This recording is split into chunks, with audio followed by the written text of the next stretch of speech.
আমার প্রশ্ন, যখন আমরা পাকিস্তানি আমলে ছিলাম তখন কতজন পাকিস্তানি এই দেশে চাকরি করত? আর এই স্বাধীন বাংলাদেশে কতজন ভারতীয় এই দেশে চাকরি করে?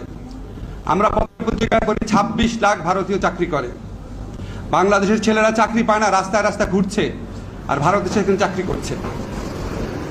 স্বাধীনতা যুদ্ধের আগে পাকিস্তানিরা যেই পরিমাণ বাংলাদেশিকে হত্যা করেছিল বিভিন্ন রাজনৈতিক আন্দোলনের কারণে, কোন রকম উস্কানি রাজনৈতিক আন্দোলন ছাড়াই বাংলাদেশ ভারত বর্ডারে তার কমপক্ষে 10 থেকে 50 গুণ বেশি মানুষ খুন করেছে।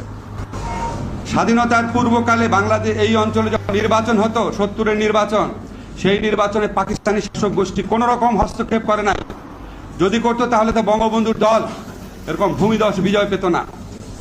আর স্বাধীনতার পরে এই সরকারের আমলে অন্য দেশ থেকে আমাদের নির্বাচনে হস্তক্ষেপ করে বাংলাদেশের মানুষের ভোটাধিকার হরণ করা হয়।